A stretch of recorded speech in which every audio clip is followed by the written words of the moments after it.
Alright, so this is a gonna be a pretty quick overview and like how to get into microtonal music. This is not a tutorial. I'm not gonna actually explain anything. I'm actually just gonna show you where you can go to learn um, basic microtonal theory. Also, this is a theory. This video is about the theory. It's not about how to like load a microtonal scale into your synth and stuff like that. There's already a ton of great tutorials for that.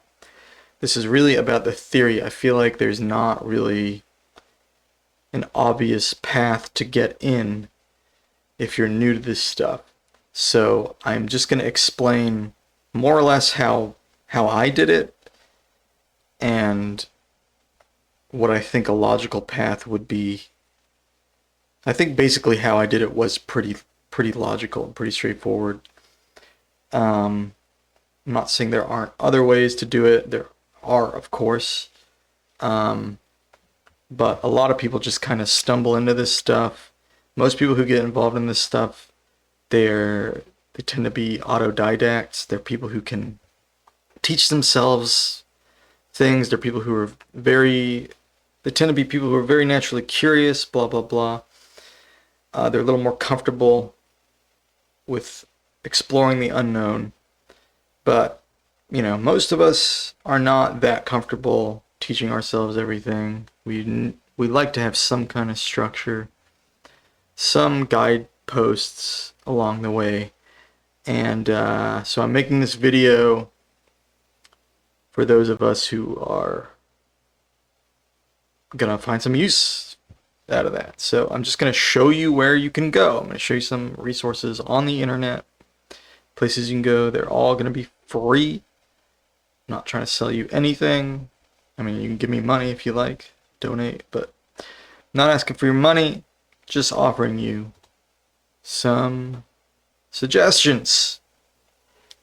Okay, take them with a grain of salt. If you disagree, have better ideas, please leave a comment.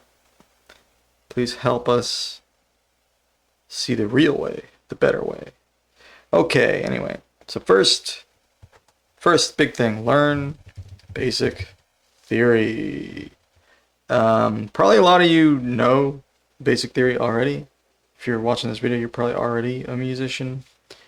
In which case, maybe you can skip ahead.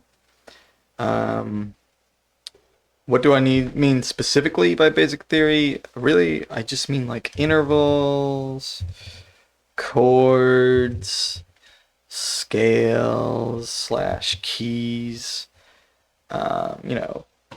Those are important things. There's different types of intervals. There's the major intervals, minor intervals, blah, blah, blah, perfect intervals, of course. And chords, same thing. There's major chords, minor chords, augmented, diminished. Those are all triads. There's the 4-note chord, seventh chords. You don't have to learn every single chord, but you should learn basic chords. You should learn your triads at least. You should know major and minor chords. You should learn that stuff. Learn basic theory. Learn how to make a major scale. There's only two main scales, major and minor. And then there's a bunch of modes. I don't even know if you have to know all the modes. But you should know how a major scale is constructed. You should know the differences between the different keys, like G has one sharp, F has one flat, D flats, 5 flats, blah, blah, blah. You should know that. You should learn that stuff. And if you don't actually play an instrument or anything, learn an instrument. And it can be any instrument. Learn an instrument you like that you're interested in. If you're not really interested in learning an instrument and just want to learn about microtonal music, learn piano. Why piano? Because it's basically like the best instrument for understanding theory. Because the way the piano is laid out, all of the chords and the scales and everything, they're immediately intelligible. You understand the differences between all of them. in a very obvious visual way. And in fact, if you learn an instrument at the university level and you don't play piano already, they're going to require you, well, many of them will require that you take keyboard proficiency classes. This isn't because they really want you to be able to shred on the piano or anything. It's because it's just easy to understand the theory using a keyboard instrument. So they want you to have a piano in your brain. That's really all it is. So, go on Google, look up basic music theory or intro to music theory or whatever. Watch a video. I don't know what this is, but maybe it's great. Okay, well, we're not gonna watch that ad, but you get the idea. So, go look at the Reddit, whatever. Okay, again, if you have a good resource for this stuff, this is not how I learned music theory. I took piano lessons, and I went to school for music for a little while. So, and I just knew a bunch of musicians and looked stuff up and all that. So I picked up all this stuff over years and years. I didn't learn it all at once, but to be honest, compared to microtonal music theory, basic music theory is like really straightforward. It's not that complicated. I think if you really just made it a point to learn this stuff, you could learn the basic stuff pretty quick. I mean, I don't think it would take that long. You're not going to learn it overnight. You're not going to learn it in one day. But you can learn it pretty quickly. You can learn all the basic stuff pretty quickly. And keep in mind, there's a difference between knowing how it works and like having a strong intuition for it, especially on an instrument. To have that takes a really long time. It can take years and years.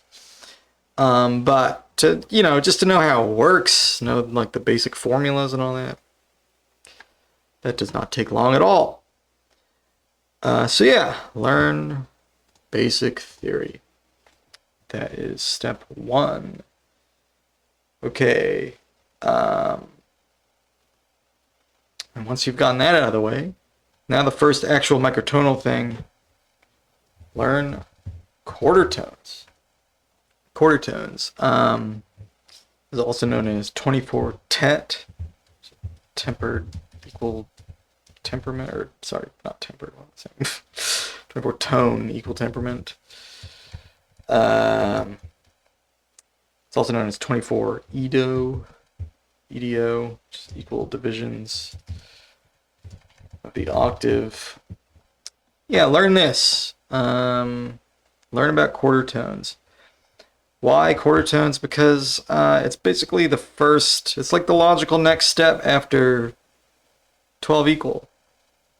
And by that I mean, you just take everything you have in 12 equal and you just split it all in half.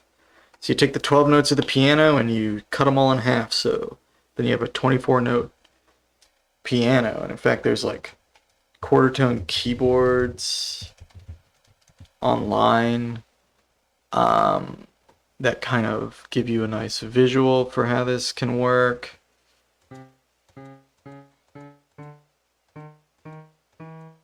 So anyway, you kind of see what I mean. So you have quarter tones here. A lot of these you can play with your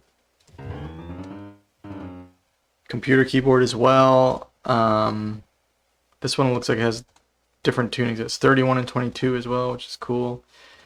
There's probably better ones too. That one doesn't even look that great. This one doesn't even look like it has quarter tones. Okay, well. Anyway, here's an interesting one.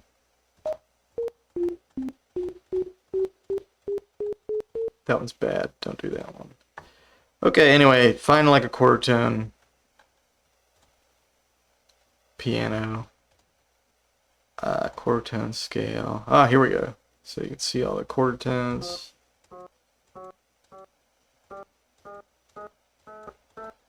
This one you can play with your keyboard as well. It's got the keyboard keys on here. So you can mess around. There's a lot of resources for quarter tones. I think there's a lot of resources for other tunings now too. When I first started, like roughly 5 years ago, I think it was a lot more imbalanced. There was kind of mostly quarter tone stuff. Now, I'm not saying you need to master quarter tones or anything, but you should learn how 24 equal works, because it's going to introduce you to a lot of the, intervals and stuff that are going to pop up in a lot of different tunings too. So, in normal music, we have major and minor and perfect intervals, but, once you get into 24, you get sub minor, super major, no, not super majority, super major, stop, freaking Mac, dude, neutral intervals, blah, blah, blah. So it introduces you to a lot of that stuff, which is, if you do other tunings, you're going to find these same intervals. And also, it includes 12 equals, so you can relate everything microtonal to what you already have, which is your 12 equal stuff. And then, if you do want to mess around with 24 equal, you can always, if you can find two keyboards, you can offset one 50 cents from the other, blah, blah, blah. There's a lot of easy ways to get into quarter tones. If you have a guitar, you can tune half of your strings 50 cents off from the other one, blah, blah. I'd mess around with quarter tones a little bit. I'm not recommending that you stay here forever or even stay here very long, but, check it out. Learn the concepts. Again, we're mostly talking about the theory. I think understanding 24 equal is going to help you understand microtonal theory really well. I don't think you're going to make the most compelling music using 24 equal, but you can make cool music using 24 equal. My first microtonal composition was in 24 equal, and I thought it sounded fine. And I even discovered chords that I really love and still use even to this day that are microtonal. For instance, the major chord with the super major seventh. I love that chord. I still use it in all kinds of different tunings. I first discovered that playing around with 24 equal. So yeah, 24 equal, I highly recommend. There's a lot of music, even by famous composers, that's in 24 equal.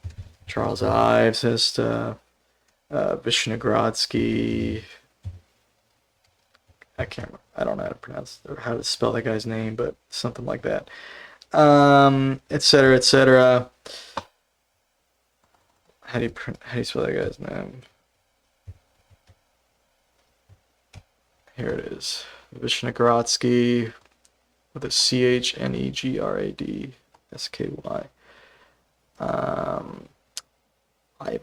Ivan Vishnegradsky, composer. So there's that guy. He's got some cool piano pieces. Anyway, there you go. Quarter tones. I recommend you learn that as step 2 after you've learned basic music theory. Then step 3, I would learn about the harmonic series and just intonation. Harmonic series and just intonation. So even if you don't make your home in just intonation, even if you do other tuning systems, it's just super common for microtonal musicians to refer to justly intoned intervals, even referring to different equal divisions of the octave and stuff. We tend to refer to those intervals as being approximations of JI intervals, JI being short for just intonation, blah, blah, blah. It's just part of the language. It's just part of the kind of basic understanding of how JI works. Dude, leave me alone. And yeah, so that's important just to understand everything. So, you can go to the harmonic series page on Wikipedia. I did this. Um, it kind of explains what it means. It gives you these cool charts, and they show you like kind of where they sit on the piano, where all the notes of the harmonic series sit on the piano. It gives you some names, so you're getting exposed to some of these crazy microtonal terms, the lesser, undecimal, neutral, second, blah blah blah. Yeah, I would learn the first 16 harmonics, or at least, the first 8 to get started. And then, learn the basics of JI. Again, even if you don't do JI, like I don't do a whole lot with JI, but I still use the language of JI to communicate with other microtonal musicians. So it's just a part of the language.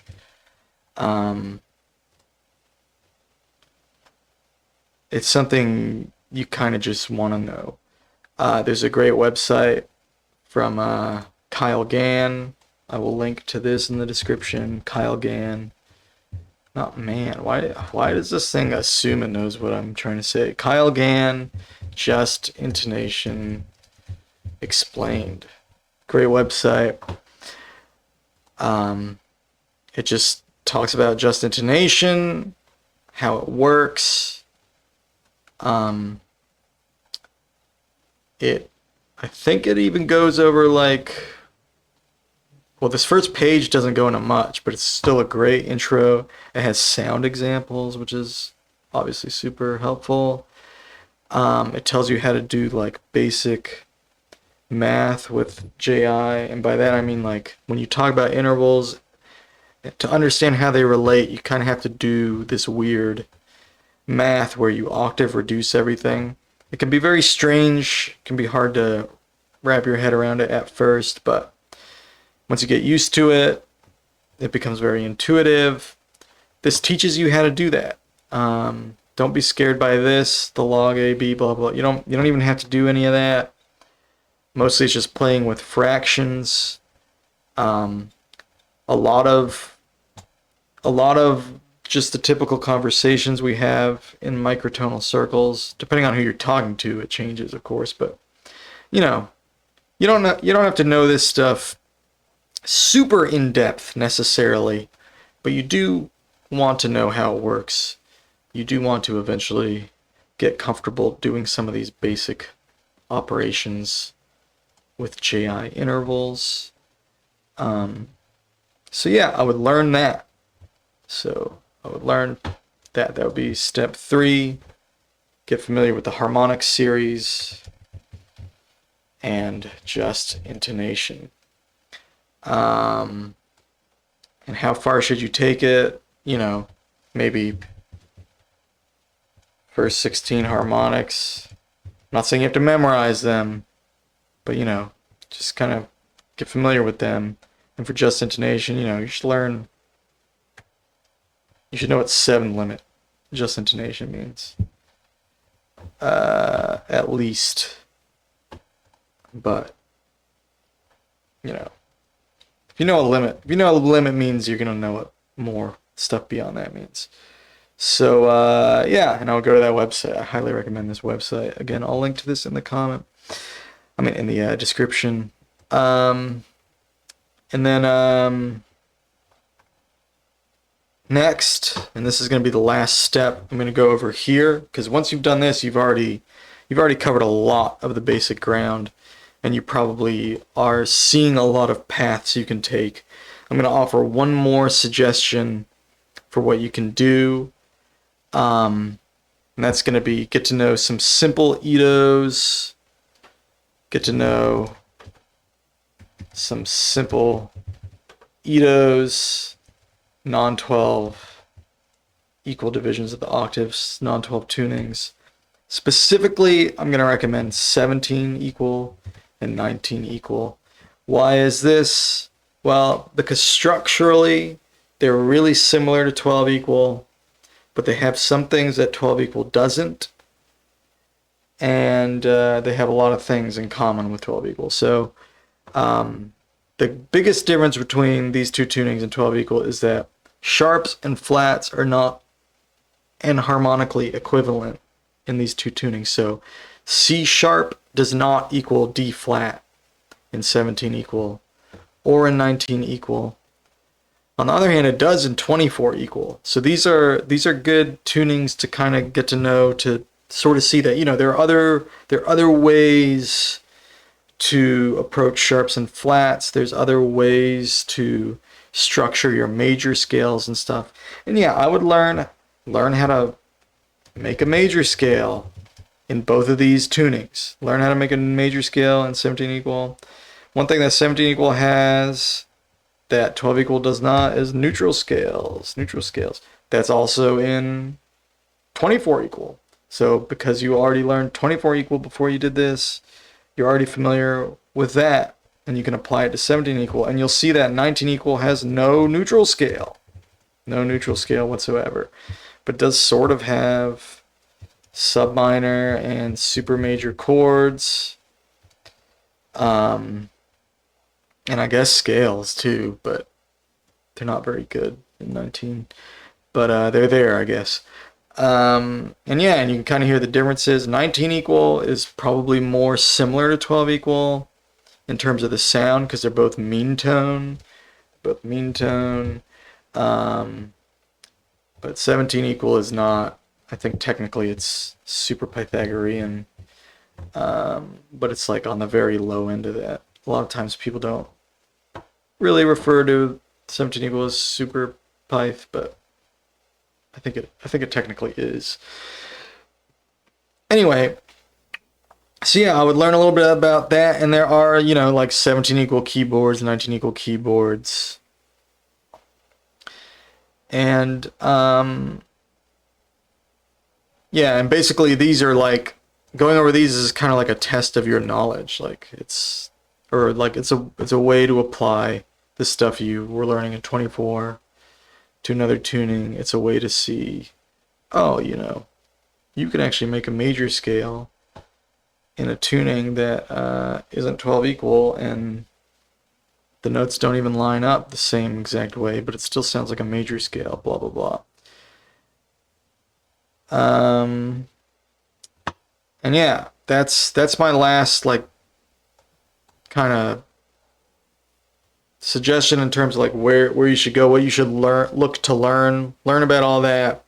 Once you've done all that, I mean, you'll kind of on the way, I think, encounter a lot of other interesting avenues you can take. Again, there's like so much stuff you can do.